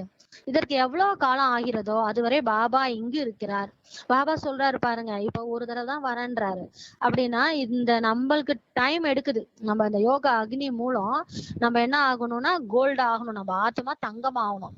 அது வரைக்கும் பாபா என்ன பண்றாரு, இங்கதான் இருக்கிறாரு. அவர் கோல்டன் ஏஜில் நடிப்பை எடுப்பதில்லை. அவர் இங்கதான் வராரு. கோல்டன் ஏஜ்க்கு அவர் வரதில்லை, அங்க நடிப்பே அவர் கிடையாது. எனவே ஆத்மாவிற்கு எப்போது சரீரம் கிடைக்கிறதோ அப்போதுதான் இது கோல்டன் ஏஜ் ஜீவாத்மா என்று சொல்லப்படுகிறது. அப்ப ஆத்மா பரந்தாமத்துக்கு எல்லாரும் ஆத்மாவுக்குலாம் அங்க போயிடுறோம். அப்ப எப்ப சரீரம் ஃபர்ஸ்ட் கிடைக்குதோ அப்ப அததான் பாபா என்ன சொல்றேன்னா கோல்டன் ஏஜ்டு ஜீவாத்மான்னு சொல்லப்படுதுன்னு புரிய வைக்கிறாரு. கோல்டன் ஏஜ்டு ஆத்மா என்று சொல்லப்படுது. இதுல பாபா சொல்றாரு, கோல்டன் ஏஜ்டு ஆத்மா கிடையாது. நீங்க இங்க சரீரம் ஆத்மான்றது நம்ம பரந்தாமத்துல இருக்கும்போது எல்லாம் ஆத்மாக்களா இருக்கிறோம். அதுதான் ஆத்மா. நீங்க இங்க நடிக்க வரும்போது அது ஜீவாத்மான்னு நம்மள புரிய வைக்கிறாரு. இப்ப நம்மளாம் யாருன்னா ஜீவாத்மா. அப்ப கோல்டன் ஏஜ்டு ஜீவாத்மான்னு தான் சொல்லணும், கோல்டன் ஏஜ் ஆத்மான்னு சொல்லக்கூடாதுன்றாரு. கோல்டன் ஏஜ் ஜீவாத்மா பிறகு சில்வர் ஏஜ் ஜீவாத்மா மாறுது. ஃபர்ஸ்ட் கோல்டன் ஏஜ் ஜீவாத்மா, அப்புறம் சில்வர் ஏஜ் ஜீவாத்மா. எனவே இங்க நீங்க அமர்ந்திருக்கிறீங்க, உங்களுக்கு இப்ப அமைதி இருக்கிறது என்றால் சுகமும் கிடைக்கிறது. பாபா சொல்றாரு, இங்க சுகமும் உங்களுக்கு கிடைக்குது. எனவே என்ன செய்யணும், பாபா சொல்றாரு, இப்ப நம்ம என்ன பண்ணணும், துக்கதாமத்தை சந்நியாசம் செய்யணும். இது துக்கதாமம் தானே, இது உங்களுக்கு சந்நியாசத்துக்கு என்ன கஷ்டம்ன்ற மாதிரி பாபா சொல்றாரு. இதை சந்நியாசம் பண்ணிடுங்க. இதைதான் எல்லையற்ற சந்நியாசம் சொல்லப்படுகிறதுன்னு பாபா சொல்றாரு. அப்ப நீங்க இங்க இருந்தாலும் நீங்க என்ன பண்றீங்க, இதுல இருந்து மறந்து நீங்க என்ன விடுபட்ட நிலையில இங்க வாழ்றீங்க. அதனால இதுதான் எல்லையற்ற சந்நியாசம்னு சொல்லப்படுது. அந்த சன்னியாசிகளுடையது எல்லைக்குட்பட்ட சந்நியாசம். அவங்க எல்லைக்குட்பட்ட சன்னியாசில இருக்காங்க. ஆனா அவங்க என்ன பண்றாங்க, தன்னை சுத்தி இருக்கிற எல்லாத்தையும் பார்த்து பயந்து அவங்க காட்டுக்கு போயிடுறாங்க. பெண்களை பார்க்க கூடாது, அந்த மாதிரி பார்த்தா அவங்களுக்கு இந்த விகாரங்கள்லாம் வந்துரும். அந்த மாதிரி எல்லா விஷயத்திலயும் அந்த காமம் கோபம் அந்த எல்லா விஷயங்களையும் பயந்துதான் அவங்க தனியா போயிடுறாங்க. ஆனா நம்ம இங்க இருந்துகிட்டு எதை பார்த்தாலுமே அதுல இருந்து பற்றுதலை நீங்கி நம்ம வாழ்றோம். அதனாலதான் உங்களுக்கு எல்லையற்ற சன்னியாசம் சொல்றாரு. அப்ப அந்த சன்னியாசிகள் வீடு வாசலை விட்டு காட்டுக்கு போறாங்க. இந்த முழு உலகமே காடுதான் என்பது அவங்களுக்கு தெரியல. பாபா சொல்றாரு, இந்த முழு உலகமே, பாபா என்ன சுடுகாடுன்னு சொல்றாரு, அந்த மாதிரி முழு உலகமே காடுதான். இது முட்கள் நிறைந்த காடு. எல்லா ஆத்மாக்களும் முள்ளு பாரி ஆயிட்டாங்க, குத்துறாங்க. இது முட்கள் நிறைந்த உலகம்னு பாபா சொல்றாரு. ஆனா அது எப்படி இருக்கும்னா மலர்களின் உலகம். சத்தியம் எப்படி இருக்கும், அங்க ஆத்மாக்கள் எல்லாம் மலர்களை போல இருப்பாங்க. அது மலர்களின் உலகம். உலகில் சந்நியாசம் செய்கிறார்கள். ஆனால் இருந்தாலும் முட்கள் நிறைந்த உலகில் காட்டில் பாபா எங்க உலகத்துல சன்னியாசம் செய்யறாங்கன்னா எங்கன்னா இந்த முட்கள் நிறைந்த உலகத்துலதான்றாரு. காட்டில் நகரத்தில் இருந்து தூரம் தூரமாக சென்று வசிக்கிறார்கள். அப்ப சன்னியாசம் செஞ்சு என்ன பண்றாங்க அப்படின்னா இந்த காட்டுல நகரத்துல இருந்து தூர தூரமா போய் வசிக்கிறாங்க. அவர்களோடது விடுதலை மார்க்கமாகும். அவங்க என்னன்னா விடுதலை, இங்க இருந்து விடுபட்டு போயிடுறாங்க. ஆனா நீங்க அந்த மாதிரி கிடையாது. அவங்க முக்தி மட்டும்தான் அடைவாங்க. சன்னியாசிகள் குடும்ப இதுக்கே வரமாட்டாங்க, இல்லற மார்க்கத்துக்கே அவங்க வரமாட்டாங்க. அதனாலதான் அவங்க விடுபட்டு என்ன பண்றாங்க, அந்த நகரத்தை விட்டுட்டு தூரம் தூரமா போய் வசிக்கிறாங்க, யாரும் வேண்டான்ட்டு. ஆனா நீங்க அப்படி கிடையாது, இல்லற மார்க்கத்துல வரணும்னு பாபா சொல்றாரு. உங்களோடது குடும்ப மார்க்கம் ஆகும். நீங்கள் தூய்மையான ஜோடிகளா இருந்தீங்க. அப்ப நீங்க சத்தியுகத்துல எப்படி இருப்பீங்க, தூய்மையா இருப்பீங்க. நீங்க இல்லற மார்க்கத்துல தான் இருப்பீங்க, தூய்மையான ஜோடிகளா அங்க இருப்பீங்க, விகாரமே இல்லாத இருப்பீங்க, எல்லாரும் ரொம்ப அன்பா இருப்பாங்கன்னு பாபா சொல்றாரு. இப்போது தூய்மை அற்றவளா ஆயிட்டீங்க. ஆனா அந்த மாதிரி இருந்தவங்க இப்ப நீங்க எப்படி ஆயிட்டீங்கன்னா தூய்மை அற்றவரா ஆயிட்டீங்க. அதை குடும்ப ஆசிரமம் என்று சொல்கிறார்கள். பாபா சொல்றாரு, அதுதான் குடும்ப ஆசிரமம்னே சொல்லலாம். அந்த அளவுக்கு தூய்மையா இருப்பாங்க. சன்னியாசிகள் பிறகுதான் வருகிறார்கள். இதெல்லாம் முடிஞ்ச பிறகுதான் சன்னியாசிகள் வராங்க. அப்ப சத்தியுகம் திரேதாயுகத்துல சன்னியாசிகள் வரமாட்டாங்க, நம்ம மட்டும்தான் அங்க இருப்போம். அதுன்னு பாபா வந்து நமக்கு புரிய வைக்கிறாரு. சன்னியாசிகள் அப்புறம் வராங்க, இஸ்லாமியர் பௌத்தர்கள் கூட பிறகுதான் வராங்க. அப்ப இஸ்லாமியர் வராங்க, பௌத்தர்கள் வராங்க, அப்ப கிறிஸ்துவர்கள் கொஞ்சம் முன்னால் வராங்க. அப்ப இதெல்லாம் வந்து துவாபர யுகத்துல இருந்து தான் ஸ்டார்ட் ஆகுது. அப்ப சத்தியுகம் திரேதாயுகத்துல நம்ம தான் இருக்க போறோம். பாபா சொல்றாரு. எனவே இந்த மரத்தை கூட நினைவு செய்யணும். அப்ப பாபா என்ன சொல்றாருன்னா, அப்ப நீங்க இந்த மரத்தை நினைவு பண்ணுங்க. அப்ப இந்த மரத்துல வந்து இப்ப நம்ம எப்படி இருக்கோம், சிவபாபா வந்து விதையா இருக்கிறாரு. அப்புறம் வேறு பகுதியில நம்ம பிராமணர்கள் இருக்கிறோம், பிரம்மா பாபா கூட, அம்மா கூட. அதுக்கப்புறம் அந்த தண்டு பகுதி தான் சத்தியுகம் திரேதாயுகம். அதுக்கப்புறம் அந்த கிளை பகுதி அப்படின்றது தான் துவாபர யுகத்துல இருந்து வருது. அங்கிருந்தா இஸ்லாமியர் பௌத்தர்கள் அதுக்கப்புறம் வந்து கிறிஸ்துவர்கள் எல்லாருமே வராங்கன்றத பாபா வந்து புரிய வைக்கிறாரு. அதனால அதை நினைவு செய்யணும், சக்கரத்தை நினைவு செய்யணும். பாபா சொல்றாரு இதுதான் சக்கரம், இதை நம்ம நினைவு செய்யணும். பாபா கல்பம் கல்பமாக வந்து கல்ப விருட்சத்தின் ஞானத்தை கொடுக்கிறார். பாபா இப்படிதான் ஒவ்வொரு கல்பம் தான் வராரு. ஒவ்வொரு கல்பம் ஒரு தடவை வந்துதான் என்ன பண்றாரு, இந்த ஞானத்தை நம்மளுக்கு கொடுக்குறாரு. இந்த கல்ப விருட்ச மரத்தை பத்தி ஞானத்தை கொடுக்குறாரு. ஏனென்றால் அவர் எப்படி இருக்கிறாரு, விதையா இருக்கிறாரு, சத்தியமா இருக்கிறாரு, உயிருள்ளவரா இருக்கிறாருன்னு பாபா புரிய வைக்கிறார். ஏன்னா இப்ப சாதாரண மரத்தோட விதை எப்படி இருக்கு, அது ஜடமா இருக்குது. அதால வந்து என்ன பண்ண முடியாது, அந்த மரத்தோடைய ரகசியத்தை சொல்ல முடியாது. ஆனா பாபா இப்படி உயிருள்ளவரா இருக்கிறாரு, நமக்கு வந்து முழு மரத்தோட ரகசியத்தை புரிய வைக்கிறாரு. ஆகையினால் கல்பம் கல்பமா வந்து கல்ப விருட்சத்தின் முழு ரகசியத்தை நமக்கு சொல்றாரு. நீங்கள் ஆத்மாக்கள், ஆனால் உங்களை ஞான கடல், சுக கடல், அமைதி கடல் என்று சொல்ல பாபா சொல்றாரு. நீங்க ஆத்மாக்கள், ஆனால் உங்களை ஞான கடல், சுகக்கடல், அமைதி கடல் சொல்லப்படுவதில்லைன்ட்டு பாபா சொல்றாரு. நம்மள அப்படி சொல்ல முடியாதால நம்ம தேடின்னு இருக்கோம். ஞானம், சுகம், அமைதியெல்லாம் நம்ம கேட்டுன்னு இருக்கோம், தேடின்னு இருக்கோம். இந்த மகிமையில் ஒரு பாபாவினுடையதாகும். இதெல்லாம் வந்து ஒரு பாபாவோட மகிமை தான், ஞான கடல். அவருக்கு தான் அந்த முழு உலக ரகசியமும் தெரியும். அவர் தான் எப்பயுமே சுகமா இருப்பாரு, அவர் எப்பயுமே அமைதியா இருப்பாரு. ஏன்னா அவர் வந்து நடிக்க வரதில்லை. அதனால இது எல்லாமே ஒரு பாபாவுடையது. அவர் உங்களை அப்படி மாற்றுகின்றார். பாபா வந்து அவர் என்ன பண்றாருன்னா, அவரை மாதிரியே நம்மள மாத்துறாரு. பாபாயினுடைய அந்த மகிமை எப்போதைக்கும் ஆனதாகும். அவர் எப்போதும் தூய்மையா இருக்கிறார் மற்றும் நிராகாரா இருக்கிறாரு. பாபா நிராகார், அவர் சரீரத்துல வரவே இல்லை. அதனால எப்பயுமே அவர் அந்த மகிமைக்குரியவரா இருக்கிறாரு, எப்பயுமே தூய்மையா இருக்கிறாரு. அவர் நம்மளதான் வந்து மாத்துறாரு. கொஞ்ச காலத்திற்கு மட்டும் தூய்மையாக்குவதற்காக வருகின்றார். பாபா வந்து இப்ப கொஞ்ச காலம் தான், இப்ப கடைசியா முடிய போகுது. இது லீப் இயர்னா கொஞ்சம் தானே இருக்கும். அந்த மாதிரி நம்மள வந்து மாத்துறதுக்காக பாபா வர்றார். கொஞ்ச காலத்துல நம்மள தூய்மையாக்கி திரும்ப நம்மள கூட்டு போறாரு. இப்ப பாபா என்ன சொல்றாருன்னா, சர்வ வியாபியின் விஷயமே இங்க இல்ல. பாருங்க, பாபா எப்ப அங்கேயே நிறைஞ்சிருக்கிறாரு. நான் எங்கேயும் இறைவன் நிறைந்திருக்கிறான்ற விஷயம் இங்க கிடையாது. ஏன்னா வராரு. அப்ப இங்கே இருந்தா அவர் ஏன் வரப்போறாரு? ஏன் வந்து பகவத்கீதையில சொல்றாங்க, அதர்மம் அதிகரிக்கும் போது தர்மத்தை ஸ்தாபிக்கிறதுக்கு வருவேன்ட்டு பாபா சொல்றாருன்னா, அப்ப இங்க இருக்கிறாருன்னு எப்படி நம்ம சொல்ல முடியும்? இங்க எங்கும் நிறைஞ்சிருக்காரு நம்ம எப்படி சொல்ல முடியும்? அதை வந்து பாபா புரிய வைக்கிறாரு. அப்ப தூய்மையாக்கிறதுக்கு தான் அவர் வராரு. இங்கே இருக்கிற நம்ம எப்படி ஆயிரோம்னா தூய்மையற்று ஆகுறோம். நம்ம இங்கே வந்து நடிக்க எப்ப வந்தோமோ அப்படியே மேல இருந்து கொஞ்சம் கொஞ்சமா இறங்கி வந்து கடைசியா தூய்மையற்ற நிலையம்ல ஆகிறோம். அப்ப பாபா இங்கே இருந்தாலும் அதே மாதிரிதானே ஆவார். அதனால நம்ம புரிஞ்சுக்கணும், இது சர்வ வியாபின் விஷயமே கிடையாது. பாபா எப்போதும் அங்கேதான் இருக்கின்றார் என்பதை நீங்கள் தெரிந்துள்ளீர்கள்.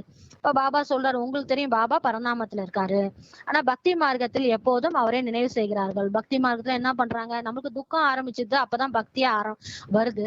அப்ப அதனால என்ன பண்றோம், எப்பயுமே அவரை நினைவு செய்யறோம். சத்தியுகத்துல வந்து நினைவு செய்வதற்கான அவசியமே இருப்பதில்லை. அங்க பாபா நினைக்க வேண்டிய அவசியமே இல்லை, சுகமா இருக்க போறோமே. அப்ப இறைவனோட நாமமே வரதில்ல. ராவண ராஜ்யத்தில் உங்களுடைய கூச்சல் ஆணவம் ஆகுது. ராவண ராஜ்யம் வந்தோம்னா நம்ம என்ன பண்றோம், இந்த அமைதி சுகத்துக்காக கூச்சல் ஆரம்பிக்குது. இறைவனை நோக்கி நம்ம குரல் கொடுக்க ஆரம்பிக்கிறோம்.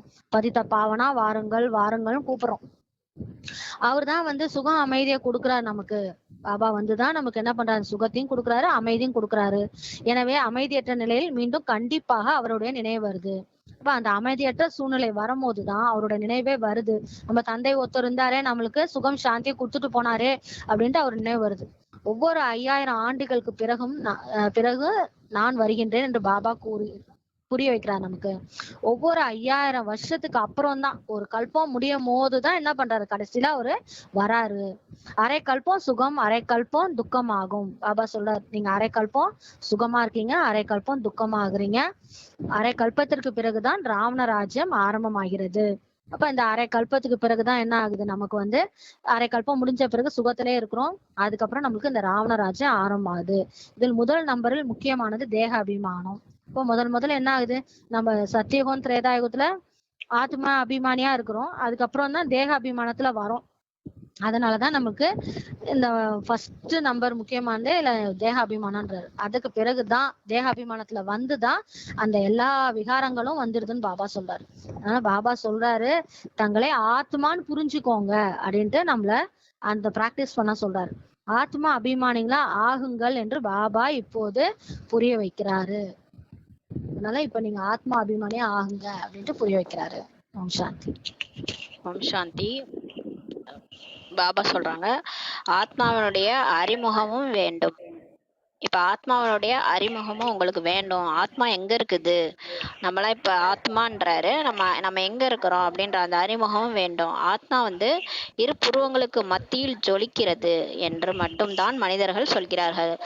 மனிதர்கள் கேட்டா என்ன சொல்லுவாங்க, ஆத்மான்றது இரு புருவ மத்தியில ஜொலிக்கிறது, ஆத்மா இரு புருவங்களுக்கு மத்தியில் ஜொலிக்கிறது என்று மட்டும்தான் மனிதர்கள் சொல்கிறார்கள். மனுஷங்க என்ன சொல்றாங்க, ஆத்மா இரு புருவ மத்தியில ஜொலிக்கிறதுன்னு சொல்றாங்க. அதுவோ அழிவற்ற மூர்த்தி. அந்த அழிவற்ற மூர்த்தி ஆத்மாவினுடைய சிம்மாசனம் இந்த சரீரம் என்பதை இப்போது நீங்கள் புரிந்து கொள்கிறீர்கள். இப்ப ஆத்மாவோ அழிவற்ற மூர்த்தி, அதுக்கு அழிவே கிடையாது. அந்த அழிவற்ற மூர்த்தி ஆத்மா, அதோடைய சிம்மாசனம் வந்து இந்த சரீரம், இந்த உடல் என்பதை இப்ப நீங்க புரிஞ்சுக்கிறீங்கன்னு சொல்லி பாபா சொல்றாரு. ஆத்மா இரு புருவங்களுக்கு மத்தியில அமருகிறது. ஆத்மா இந்த உடல்ல அந்த ரெண்டு புருவ மத்தியில தான் உட்கார்ந்து இருக்குது. இது அழிவற்ற மூர்த்தியின் சிம்மாசனமாகும். இதுதான் வந்து அந்த ஆத்மா வந்து அழிவற்ற மூர்த்தி, அதோடைய சிம்மாசனம்னு சொல்லி பாபா சொல்றாரு. அந்த புருவ மத்தி தான் ஆத்மாவுடைய சிம்மாசனம். அனைத்தும் உயிருள்ள அழிவற்ற சிம்மாசனமாக இருக்கிறது சொல்லி பாபா சொல்றாரு. அவர்கள் அழிவற்ற சிம்மாசனம் என்று அமிர்தசரஸ்ல மரத்தினால் செஞ்சுட்டாங்க. மரத்துல வந்து அமிர்தசரஸ்ல வந்து ஒரு அழிவற்ற சிம்மாசனம் உருவாக்கியிருக்கிறாங்க. அது போய் அழிவற்ற சிம்மாசனம்ட்டு சொல்றாங்க. ஆனா உண்மையிலே இந்த புருவ மத்தி தான் வந்து அழிவற்ற சிம்மாசனமா ஆத்மாவுக்கு இருக்குதுன்னு சொல்லி பாபா சொல்றாரு. இருக்கின்ற மனிதர்கள் அனைவருக்கும் அவரவருடைய அழிவற்ற சிம்மாசனம் இருக்கிறது என்று பாபா புரிய வைத்திருக்கிறார். இப்ப எல்லாருக்குமே இந்த உடல்ல புருவ மத்தி தான் அழிவற்ற சிம்மாசனம். எல்லா மனிதர்களுக்கும் அங்கதான் ஆத்மா வந்து மனித உடல் எடுத்து நடிக்கிறாங்க அப்படின்ட்டு பாபா புரிய வைக்கிறாரு. ஆத்மா வந்து இங்கே அமருகிறது. ஆத்மா புரோமத்தில தான் வந்து அமருது. சத்தியுகமாக இருந்தாலும் சரி அல்லது கலியுகமாக இருந்தாலும் சரி, ஆத்மாவின் சிம்மாசனம் இந்த மனித சரீரமே ஆகும் சொல்லி பாபா சொல்றாரு. அது சொர்க்கமா இருந்தாலும் சரி, கலியுகமா இருந்தாலும் சரி, ஆத்மா எங்க உட்காரும்னா மனித சரீரத்துலதான் வந்து உட்காரும்னு சொல்லி சொல்றாரு. அதுதான் அழிவற்ற சிம்மாசனம். எனவே எத்தனை அழிவற்ற சிம்மாசனங்கள் இருக்கின்றன. இப்ப பாருங்க எவ்வளவு உடல்கள் இருக்கு இல்லையா, அது எல்லாமே அழிவற்ற சிம்மாசனம்னு சொல்லி சொல்றாரு. இருக்கின்ற மனிதர்கள் அனைவருமே அழிவற்ற ஆத்மாக்களின் சிம்மாசனமாகும் சொல்லி பாபா சொல்றாரு. ஆத்மா ஒரு சிம்மாசனத்தை விட்டு மற்றொன்றை எடுக்கிறது. இப்ப உடலையே பாபா வந்து இந்த முரளில சிம்மாசனம்ன்ற மாதிரி சொல்லிக்கிறார். அதுல வந்து ஆத்மா உட்காருது.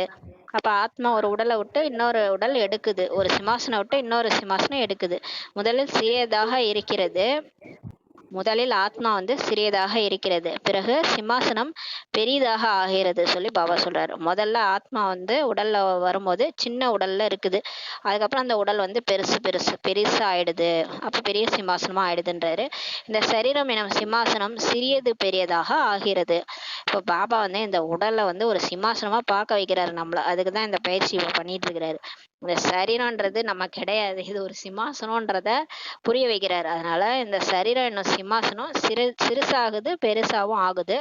அது மரத்தினால் ஆன சிம்மாசனம் ஆகும். அங்க சரஸ்ல காட்டுறது மரத்தினால் ஆன சிம்மாசனம். ஆனா இந்த உடல்ன்றது இதுதான் சிம்மாசனம் ஆத்மாவுக்குன்னு சொல்லி பாபா சொல்றாரு. அதை சீக்கியர்கள் அழிவற்ற சிம்மாசனம்ட்டு சொல்றாங்க.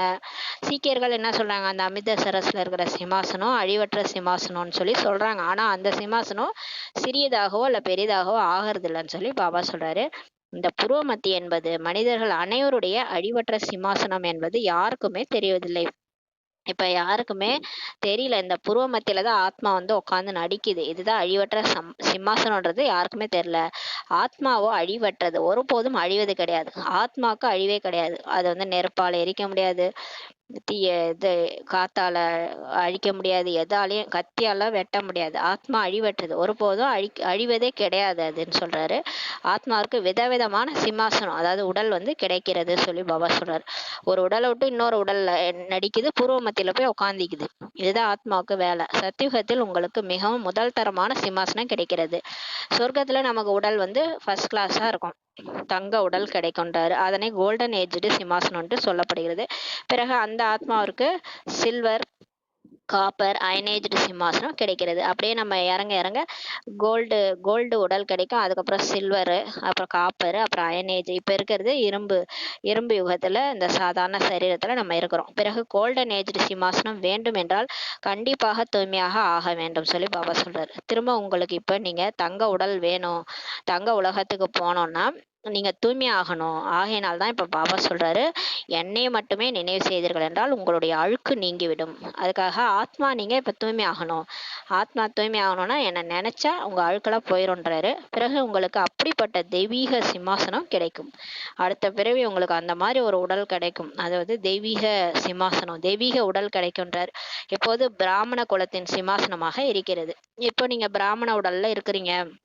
இப்பயும் நம்ம புது பிறவிதான் எடுத்திருக்கிறோம். அந்த உடல் அதேதான் இருந்தாலும் நம்ம ஆத்மா மாறிட்டு இருக்கிறோம். இந்த பிராமண குலத்தின் சிம்மாசனமாக இப்ப இருக்குதுன்றாரு. புருஷோத்தம சங்கமயுகத்தின் சிம்மாசனமாக இது இருக்கிறது சொல்லி பாபா சொல்றாரு. இப்ப இந்த உடல் வந்து புருஷோத்தம சங்கமயுகத்தினுடைய உடல், அது ஆத்மாவனுடைய சிம்மாசனம் சொல்லி சொல்றாரு.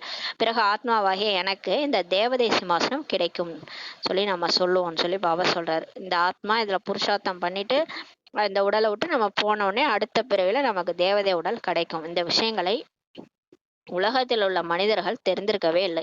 ஆனா உலகத்தில் இருக்கிறவங்க எல்லாருக்கும்லாம் இந்த விஷயம்லாம் தெரியாது, புரிஞ்சுக்கவும் மாட்டாங்க.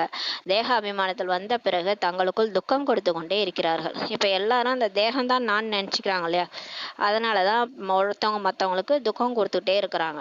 ஏன்னா ஆத்மான்னு புரிஞ்சுக்கிட்டா துக்கம் தர முடியாது. ஆனா தேகம்னு நினைச்சுக்கிறதுனால தான் விதவிதமா துக்கம் கொடுத்துக்கிட்டு இருக்கிறாங்க. ஆகையினால் இதனை துக்கதாமம்ட்டு சொல்லப்படுது. இதை ஏன் துக்கதாமம்னா, தேக அபிமானத்துல வந்து பொய்யான வாழ்க்கை, பொய்யான உடல் இதுல வாழ்ந்துட்டு இருக்கிறாங்க. எதுவுமே நிரந்தரம் கிடையாது. பர்மனன்ட் இல்லாத ஒரு வாழ்க்கை, பர்மனன்ட் இல்லாத சரீரம்.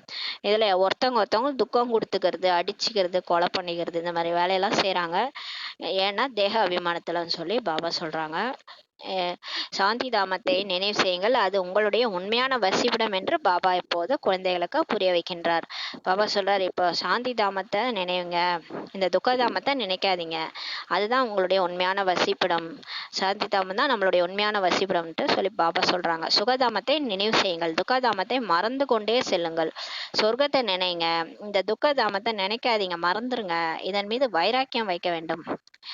இந்த துக்கதாமம் வந்து இப்போ அது அழிய போகுது இல்லையா, அதனால அது மேல வைராக்கியம் வைக்கணும்னு சொல்லி சொல்றாரு. இப்போ ஒரு பழைய வீடு இருக்குன்னா அதை அப்பா இடிச்சிட்டு கட்டுறாங்கன்னா அந்த பழசு மறந்துடுவாங்க இல்லையா, அப்போ புதுசா கட்டி தருவாங்க குழந்தைகளுக்கு. அப்போ வந்து பழசை மறந்துடுங்க, புதுசா நம்ம போறோம், அதனால ஏன் இந்த பழசு மேல எண்ணெய் வைக்கிறீங்கன்னு சொல்லி சொல்றாரு. இதன் மீது உங்களுக்கு வைராக்கியம் வைக்க வேண்டும்.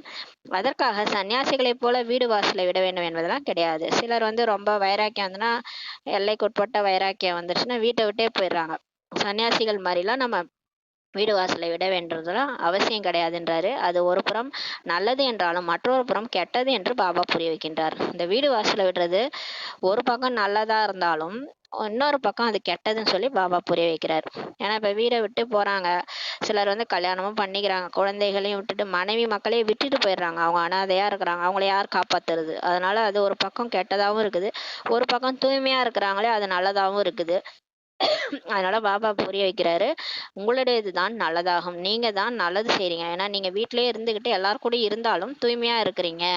உங்களுதுதான் இப்ப நல்ல சந்நியாசம், எல்லைக்கப்பாற்பட்ட சந்நியாசம்.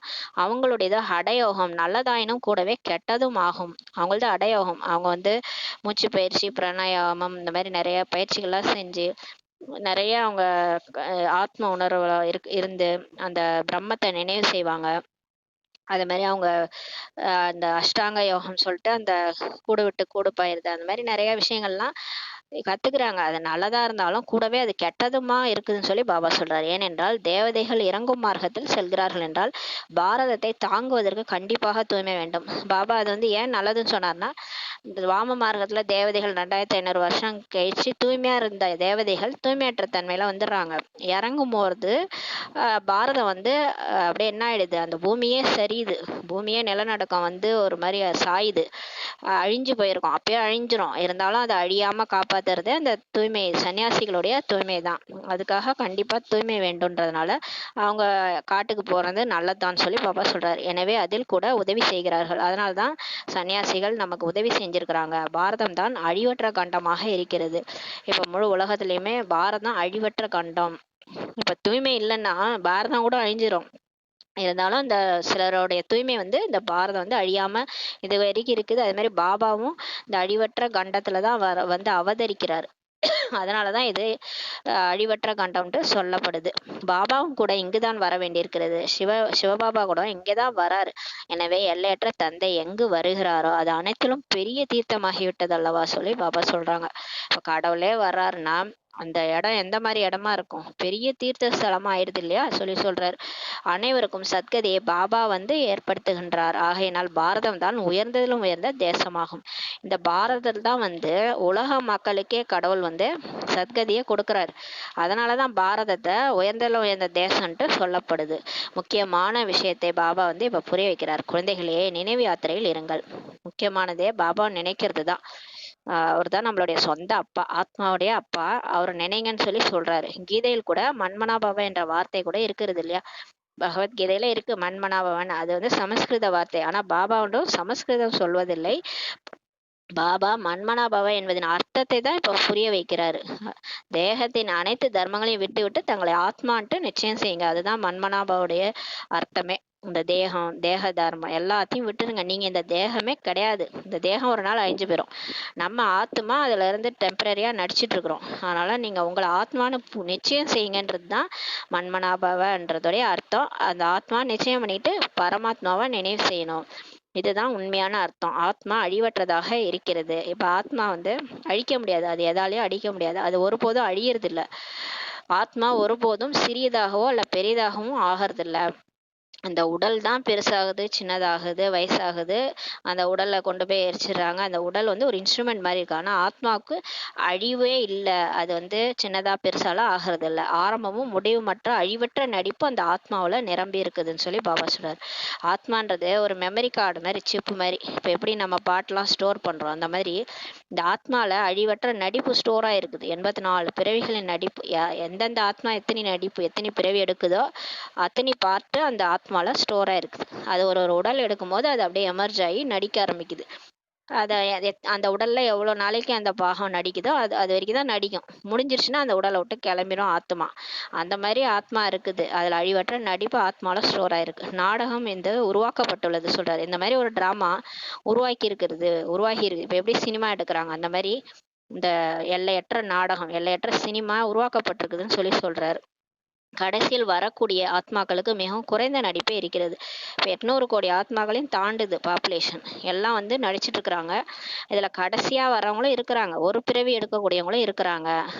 அவங்களுக்கு குறைஞ்ச நடிப்பு தான் இருக்குதுன்னு சொல்றாரு. மற்ற நேரம் அவங்க அந்த ஆத்மா சாந்தி தாமத்துல தான் இருக்கிறது. கடைசியா வந்து நடிக்கிறவங்க ஃபுல்லா 5000 வருஷமோ அந்த கடைசியில ஒரு 100 வருஷமோ அந்த ஒரு பிறவி தான் எடுக்கிறாங்க. அப்ப மற்ற நேரம் ஃபுல்லா பரந்தாமத்துல ஓய்வா இருக்குது ஆத்மா. சொர்க்கத்தில் அவங்க வர முடியாது. இந்த மாதிரி ஒரு பிறவி எடுக்கிறவங்க துவாபர யுகத்துல இருந்து வர்றவங்களாம் சொர்க்கத்துக்கு வர முடியாது. கடைசியில் வரக்கூடியவர்கள் அங்கேயே கொஞ்சம் சுகம், அங்கேயே கொஞ்சம் துக்கத்தையும் அடைகிறார்கள். இப்ப கடைசியா ஒரு பிறவி 2 பிறவி எடுக்கிறவங்க அந்த பிறவிக்குள்ளாரையே அவங்க கொஞ்சம் சுகம் கொஞ்சம் துக்கத்தையும் அடைகிறாங்கன்றாரு. எப்படி தீபாவளி நாளில எவ்வளவு அதிக கொசுக்கள் வருகின்றன. காலையில் விழித்து பார்த்தால் அனைத்து கொசுகளும் இருந்திருக்கும். அந்த தீபாவளி நாள்ல நிறைய கொசு வரும். ஆனா அந்த பட்டாசு வெடிக்கும் போது அந்த காலையில பார்த்தோன்னா அவ்வளவு கொசு செத்து கிடக்கும் இல்லையா. அந்த மாதிரி இந்த மனிதர் ஆத்மாக்களும் மேல இருந்து நடிக்க வராங்க இல்லையா, அவங்க கொசு கூட்டம் மாதிரி போயிடுறாங்க. அப்படியே வந்து ஒரு பிறவி எடுத்துட்டு உடனே போயிடுறாங்க பரந்தாமத்துக்கு. அந்த மாதிரி இருப்பாங்க. அவ்வாறே மனிதர்களும் கூட ஆகும். கடைசியில் வரக்கூடியவர்களுக்கு என்ன மதிப்பு இருக்கும்? சும்மா வந்து நடிச்சுட்டு போறதுல என்ன மதிப்புன்னு சொல்லி பாபா கேட்கிறாரு. கொசு கூட்டம் மாதிரி வர்றாங்க போறாங்கன்னா அவங்களுக்கு என்ன மதிப்பு இருக்கும்? விலங்குகளைப் போலவே ஆவர். அவங்களும் விலங்குகள் சமம் சொல்லி சொல்றாரு. எனவே பாபா இந்த சிஷி சக்கரம் எவ்வாறு சுற்றுகிறது என்பதை இப்ப புரிய வைக்கிறார். இப்ப நமக்கு வந்து இந்த முழு உலக உருண்டைய எப்படி சுத்துது, யார் யார் வந்து நடிக்கிறாங்க, எத்தனை யுகம் இருக்குது, இதுல யார் யார் எப்படி நடிக்கிறாங்க, இது ஹீரோ பார்ட் யார் நடிக்கிறது, கடைசியா வந்து நடிக்கிற ஆத்மாக்களோட பார்ட் என்ன, எல்லாத்தையும் இப்ப நமக்கு புரிய வைக்கிறார். மனித சிருஷ்டி என்னும் மரம் சிறியதிலிருந்து இப்ப பெரியதாக, பெரியதிலிருந்து சிறியதாக எப்படி ஆகிறதுன்னும் பாபா புரிய வைக்கிறார்.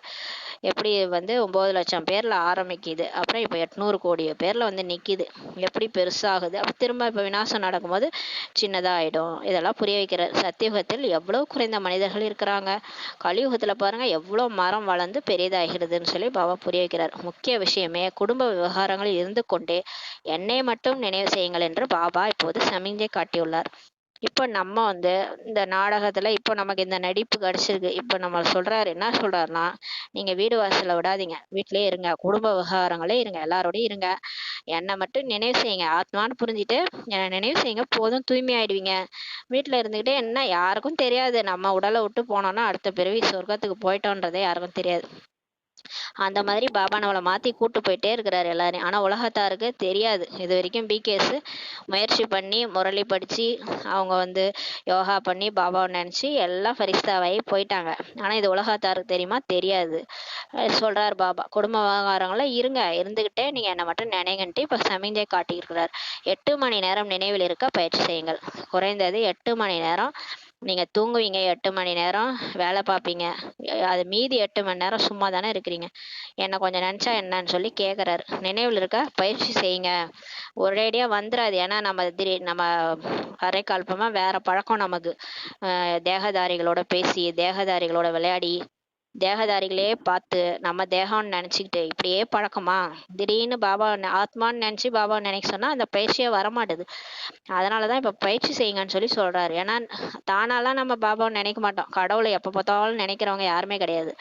அதனால பயிற்சி செய்யுங்கன்னு சொல்லி சொல்றாரு. அதனாலதான் ஒரு செகண்டுக்கு ஒரு தடவை பரந்தாமம் போயிருங்க, அப்புறம் சொர்க்கம் போங்க, எது உங்களுக்கு பிடிக்குதோ அது மாதிரி விதவிதமான பயிற்சி செய்யுங்கன்னு சொல்லி சொல்றாரு. நினைவு செய்து செய்து கடைசியில் தூய்மையாக ஆகி பாபாவிடம் சென்று விடுவீர்கள் என்றால் ஸ்காலர்ஷிப் கூட கிடைக்கும். இதே மாதிரி பாபாவை நினைச்சு நினைச்சு நம்ம கடைசியா தூய்மை ஆயிடுவோம். ஆத்மா ஃபர்ஸ்ட் கிளாஸா மாறிடும், தங்கமா மாறிடும், வைரத்துக்கு சமமா மாறிடும். அப்ப பாபா மாதிரியே ஆயிட்டோம்னா பாபா கிட்ட போயிருவீங்கன்னு சொல்லி சொல்றாரு. ஸ்காலர்ஷிப் கூட உங்களுக்கு கிடைக்கும். ஒருவேளை பாவம் குறையாமல் நின்று விட்டால் பிறகு மீண்டும் பிறவி எடுக்க வேண்டி வரும். இப்ப பாபா நினைக்க நினைக்க நம்ம பாவம் அழியுது. சப்போஸ் நம்ம பாபாவே நினைக்கல, அப்ப நம்மளுடைய ஆயுள் முடிஞ்சிருது. அதாவது ஜாதகத்துல இருக்குல்ல, பிறந்தா இறப்புன்னு ஒண்ணு இருக்கு இல்லையா, அப்ப நம்மளோட ஆயுள் முடிஞ்சிருது. ஆனா பாவம் அழியவே இல்லைன்னா நம்ம என்ன பண்ணி ஆகணும்? வேற வழியே கிடையாது. இந்த சரீரத்தை விட்டு அடுத்த சரீரம் எடுக்க வேண்டி வரும்னு சொல்லி சொல்றாரு. இங்கே கலியுகத்துல வேற பிறவி எடுப்பீங்க, இல்ல அட்வான்ஸ் பார்ட்டில போக வேண்டியதா, இல்ல திரும்ப பிகே லைஃபே வாழற மாதிரி இருக்கும். அது அப்ப சொல்றாரு, இப்பெல்லாம் டைமே இல்லை, இப்பெல்லாம் நம்ம முழுசா புருஷார்த்தம் பண்ணிட்டு தான் சரீரத்தை விடணும். இப்பெல்லாம் திரும்ப பிறவிலாம் எடுக்க டைமே இல்லை. அதனால பாபா சொல்றாரு, தண்டனைகளை அனுபவிப்பார்கள். அப்புறம் மீண்டும் பிறவி எடுத்தாங்கன்னா நீங்க இங்கேயே என்ன பண்ணுவீங்க? தண்டனைகளை அனுபவிப்பாங்க. யார் அந்த மாதிரி இருக்கிறாங்களோ தண்டனை அனுபவிப்பாங்க. பிறகு பதவியும் குறைந்து விடுகிறது. தண்டனை அனுபவிச்சு அப்புறம் அவங்க சொர்க்கத்துல பதவி கூட குறைச்சலா கிடைக்கும்ன்றாரு. அனைவருக்கும் கணக்கு வழக்குகளை இப்போது முடிக்க வேண்டும். இப்ப எல்லாருமே நடிக்கிறதே கணக்கு வழக்குகளை முடிக்கத்தான்னு சொல்லி சொல்றாரு. இப்ப எல்லாரும் கணக்கு வழக்கம் முடிக்கணும். மனிதர்கள் அனைவரும் இப்போது வரை பிறவி எடுத்துக்கொண்டுதான் இருக்கிறார்கள். இப்ப எல்லாருமே இப்ப இறக்குறாங்கன்னா எல்லாம் பிறவிதான் எடுக்கிறாங்கன்றாரு. இந்த சமயத்தில் பார்த்தீர்கள் என்றால் பாரதவாசிகளை விட கிறிஸ்தவர்களின் எண்ணிக்கை அதிகமாக இருக்கிறது. இப்ப பாரதத்தோட பாப்புலேஷனோட வெளிநாட்டினுடைய பாப்புலேஷனும் அதிகமா இருக்கு இல்லையா, கிறிஸ்துவர்களுடைய எண்ணிக்கை அதிகமா இருக்குன்றாரு. அவர்கள் இன்னும் புத்திசாலிகளாகவும் இருக்கிறார்கள். இப்ப கிறிஸ்துவர்கள்லாம் நமக்கு தெரியும், வெளிநாட்டினர் அவங்க எல்லாருமே எப்படி இருக்காங்க? புத்திசாலியா இருக்கிறாங்க. ஏன்னா அவங்க லேட்டஸ்டா இறங்கி வந்த ஆத்மாக்கள், பரந்தாமத்துல இருந்து தூய்மையாகவும் இருப்பாங்க. அதனால அவங்க புத்திசாலியா இருக்கிறாங்க. ஆத்மா சக்திசாலியா இருக்கனால புத்திசாலியாகவும் இருக்கிறாங்கன்னு சொல்லி சொல்றாரு. பாரதவாசிகள் 100% புத்திசாலியாக இருந்தனர். ஆனா உலகத்திலே புத்திசாலின்னு பாத்தீங்கன்னா பாரதவாசிகள் தான் 100% புத்திசாலியா ஒரு காலத்துல இருந்தாங்க. லட்சுமி நாராயணன் ராஜ்யத்துல இப்போது புத்தியற்றவர்களாக ஆகிவிட்டார்கள்னு சொல்லி பாபா சொல்றாரு. அதே பாரதவாசிகள் தான் இப்போ புத்தியற்றவர்களா ஆயிட்டாங்கன்னு சொல்லி பாபா சொல்றாரு. ஏனென்றால் இவர்கள் தான் 100% சுகத்தை அடைகிறார்கள், பிறகு 100% துக்கத்தையும் அடைகிறாங்க. எந்த பாரதவாசிகள் தூய்மையா இருந்தாங்களோ ஒரு காலத்துல 100% சுகத்தை பார்த்தாங்களோ அவங்களே தான் 100% இப்ப துக்கத்தையும் அடையறாங்க. அவர்கள் பின்னால் தான் வருவார்கள் சொல்லி பாபா சொல்றாங்க. கிறிஸ்துவ ராஜ்யத்திற்கும் கிருஷ்ணருடைய ராஜ்யத்திற்கும் சம்பந்தம் இருக்கிறது என்று பாபா புரிய வைத்திருக்கிறார். பாபா நமக்கு ஏற்கனவே சொல்லியிருக்காரு, கிறிஸ்துவ ராஜ்யத்திற்கும் கிருஷ்ணருடைய ராஜ்யத்திற்கும் சம்பந்தம் இருக்கு. ஏன்னா கிறிஸ்துவர்கள் தான் ராஜ்யத்தை அபகரித்தார்கள். கிறிஸ்துவர்கள் தான் ராஜ்யத்தை அபகரிச்சிருக்கிறாங்க. பிறகு கிறிஸ்துவ ராஜ்யத்திடமிருந்து தான் ராஜ்யம் கிடைக்க வேண்டும். இப்ப கிருஷ்ணருக்கு யாருக்கு இருந்து ராஜ்யம் கிடைக்கணும்னா கிறிஸ்துவர்கள்ட்ட இருந்து தான் இப்ப ராஜ்யம் கிடைக்கணும்னு சொல்றாரு. ஏன்னா இது டிராமா இல்லையா, இதுல வந்து கர்மா கூட இருக்குது இல்லையா, எப்படி நடந்ததோ அதே தான். வந்து இப்ப நம்ம ஒரு 10 ரூபா ஒருத்தவங்கள்ட்ட கொடுத்தோம்னா அவங்க தான் திரும்ப நமக்கு 10 ரூபாய கொடுத்தாகணும். எல்லாமே கர்ம கணக்கு தான். அதே மாதிரிதான் இப்ப கிறிஸ்தவர்கள் தான் ராஜ்யத்தை அபகரிச்சாங்கன்னா திரும்ப அவங்களே தான் நமக்கு கொடுப்பாங்கன்னு சொல்றாரு.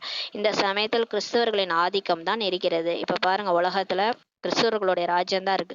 அவர்களுக்கு பாரதத்திலிருந்து தான் உதவி கிடைக்கிறது.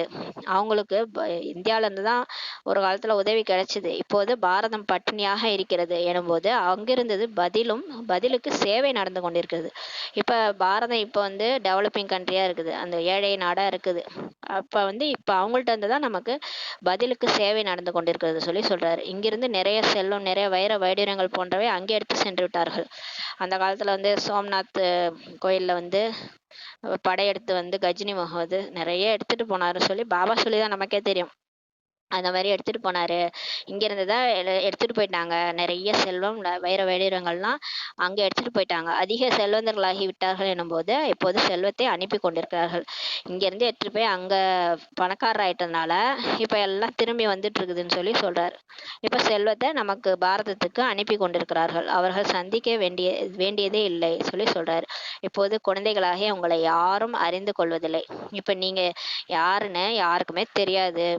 நீங்க வந்து இப்ப புருஷார்த்தம் பண்ணிட்டு இருக்கீங்க, நீங்க ஈஸ்வரனுடைய குழந்தைகள், நீங்க தான் ராஜ்யத்தை அடைய போறீங்கன்ட்டு யாருமே தெரியாது. ஒருவேளை அறிந்து கொண்டார்கள் என்றால் வந்து வழி கேட்பார்கள்.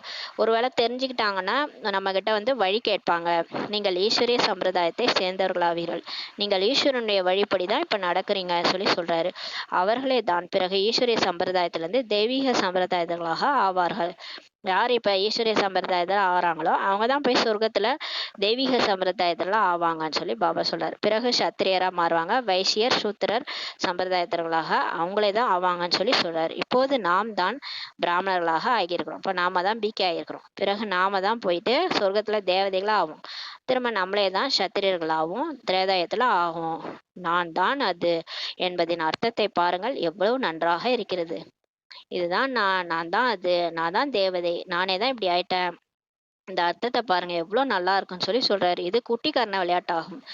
குட்டிக்கரண விளையாட்டு அந்த சின்ன பசங்களாம் குட்டிக்கரணம் போடும்ல, அந்த மாதிரி ஒரு தலையும் காலும் மாறி மாறி வர மாதிரி நம்ம தேவதையா இருந்த நம்ம தான் இப்போ வந்து சூத்திரனா ஆயிட்டோம்.